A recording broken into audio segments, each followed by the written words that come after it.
Hello there, Jose Rodriguez once again, and as I promised in my previous video, I'm going to talk a little bit about the behind the scenes situation with the P800 from Epson.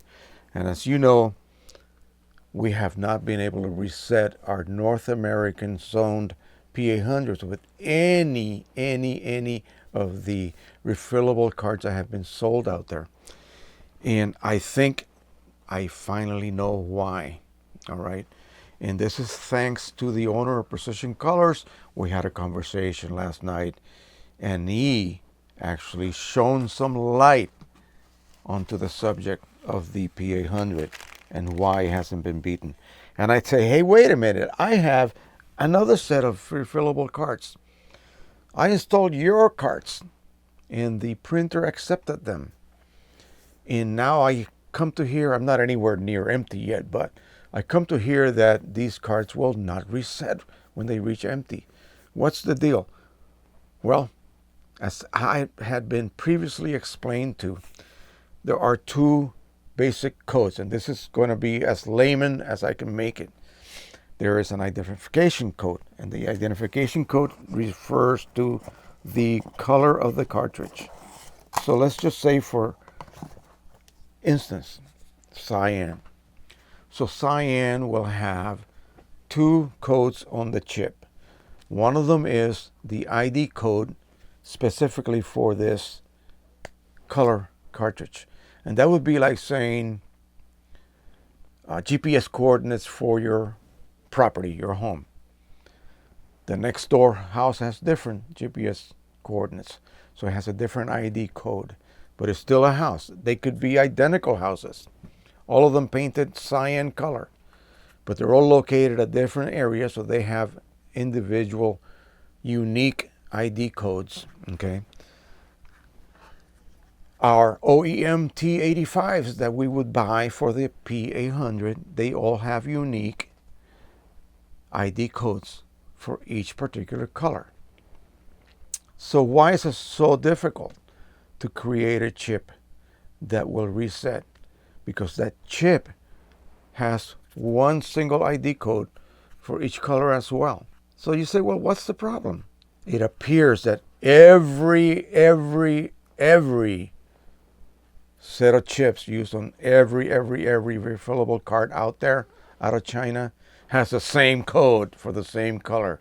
So every single yellow card out there has the same code.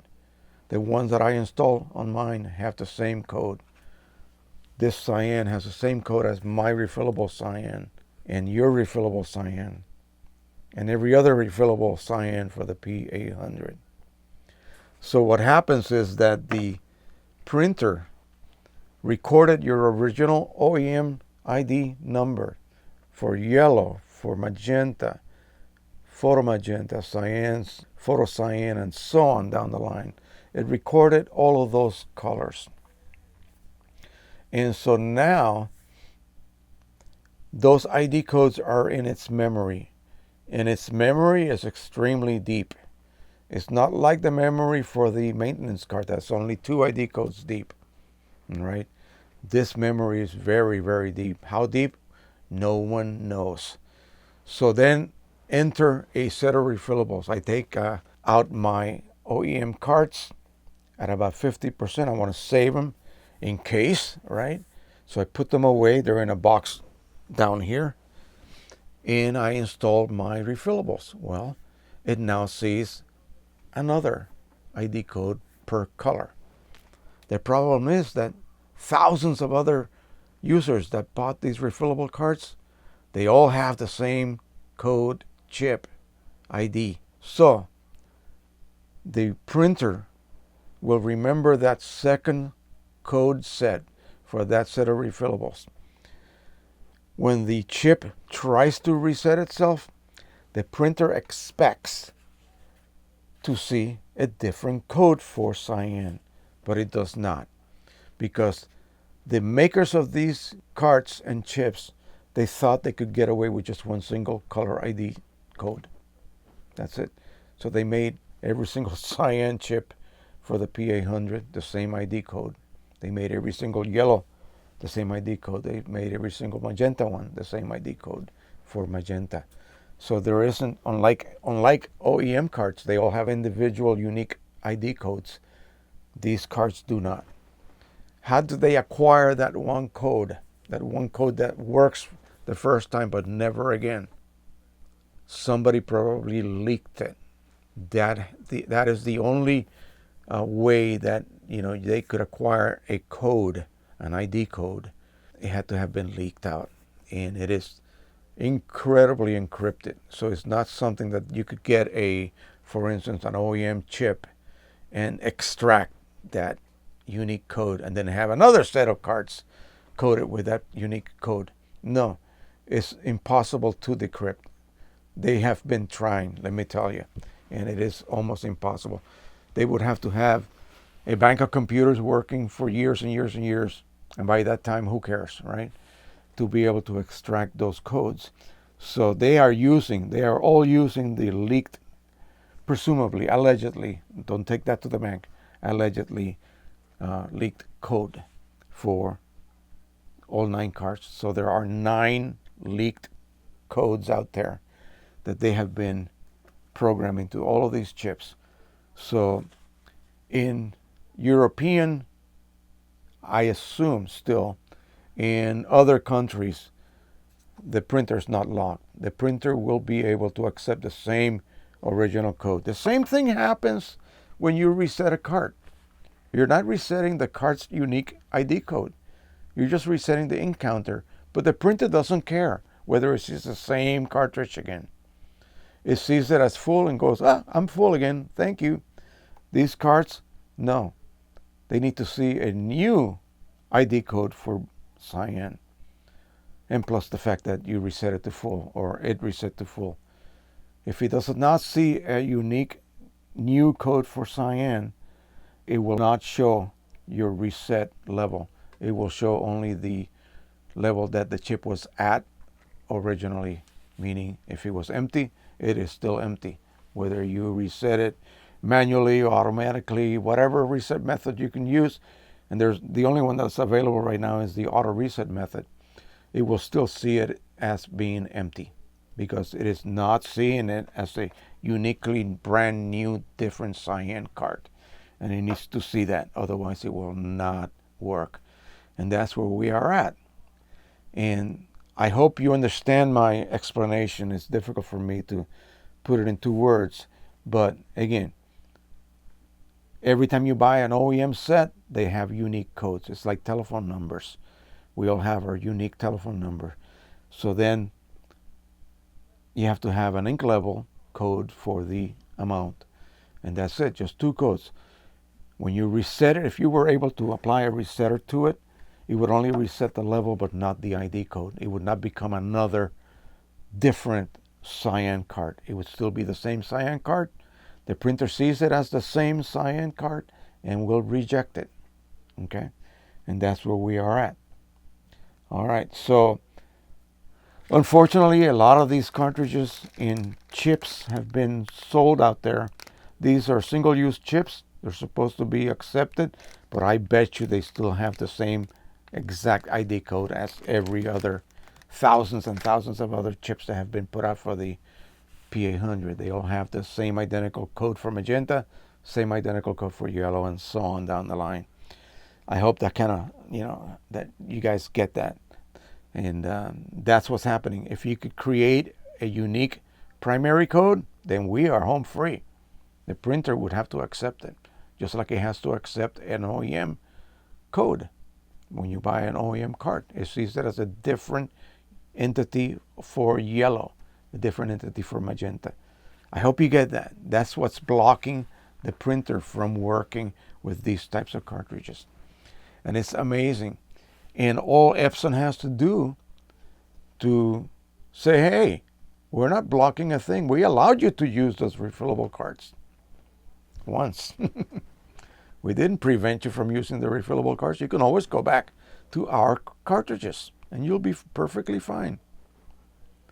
They got away with this. They got away with this very well.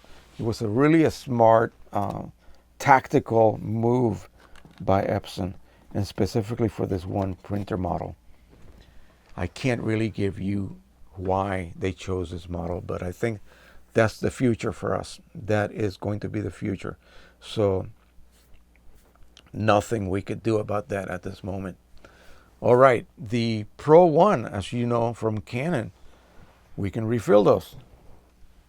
And these cartridges are refillable, easily refillable. We just have to modify the chip compartment a little bit. That's what I do. And then you can buy chips from Precision Colors. They're inks as well. Fill them up, put a new chip on it, and use them. They are 39 ml of ink, so that lasts you quite a bit. And so that is an option for the Pro 1 from Canon. And that way you do not have to spend nearly $40 per cartridge. It will cost you about $8 a refill, including the chip.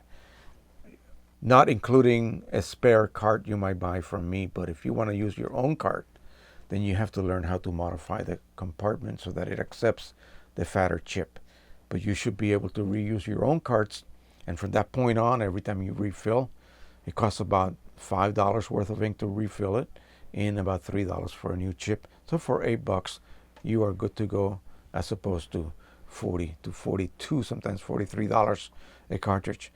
Now enter the Pro 1000. This printer, to me, other than the fact that it cannot print on roll or beyond 25 inches, 25.6 inches or something to that effect, really is not a deal breaker for me. I don't even mind the wide border restriction for the fine art choice. And from what I hear, as I read the review from the UK that was put out months and months and months ago, it's supposed to use matte black ink without having to choose that fine art setting. So unlike the other lower models of the Canons that you have to use fine art in order to trigger the use of matte black ink, that particular model, the Pro 1000, does use matte black ink when you choose a matte paper, and even in the regular choice, presumably. Okay, I'm not sure because I do not have one on hand. Why am I talking about that? Well, boy, if I only had about $1,100 of extra income. There's one locally here, new in box here in the DC area, including 2 maintenance carts and an extra ink cart that you could buy and pick up. And so I almost was thinking about that. And why would I be thinking about that? Because there might be single-use chips available coming soon. It's just a rumor at this point. I have a source. I looked at it, but it's still a little bit cryptic. Remember, you're looking at Chinese companies' websites. But that's going to be looked into. And if that's the possible future for the Pro 1000, then I'm going to probably sell some of the existing printers that I have.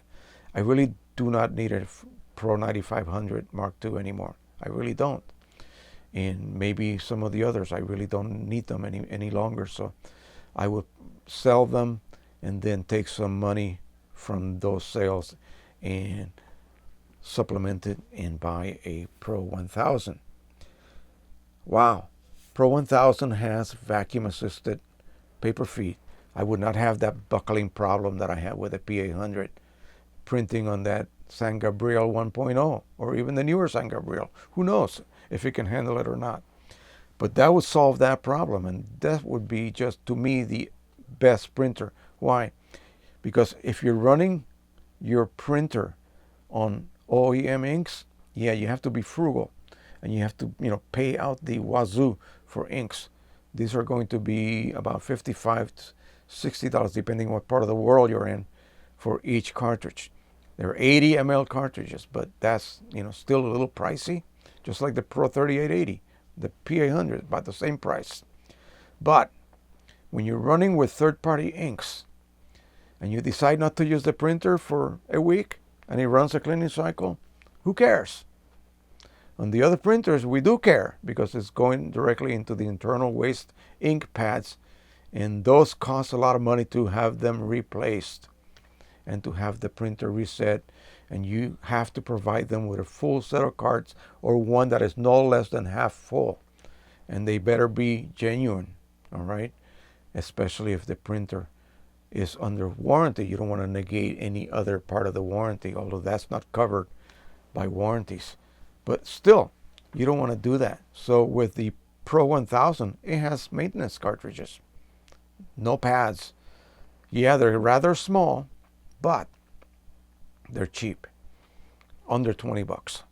So that's not even a problem. I don't even care about being able to reset them or being able to use a single-use chip on them or not. I could care less. That provides me the avenue for me to be a little bit more not so frugal and not so worried about producing automatic cleaning cycles because I didn't use my printer for 60 hours. You know, in this case, I really don't care. I'm using third-party inks. They're cheap, and I'm collecting the waste ink that I do generate on a waste ink cartridge that I can dispose of properly, and I can just pop a new one in, and my printer will never stop working, okay?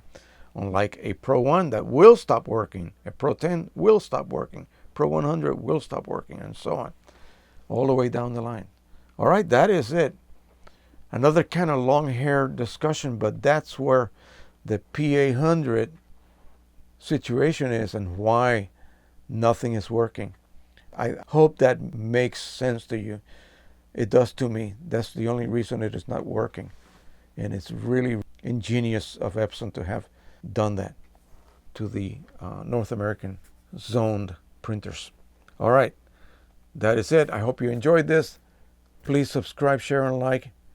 And until the next time, and I am not forgetting about the Pro 1 series. I'm just still working on it, finding time to lay out a good outline so that it makes for a very organized presentation. Thank you once again. Happy printing, everybody. Bye-bye.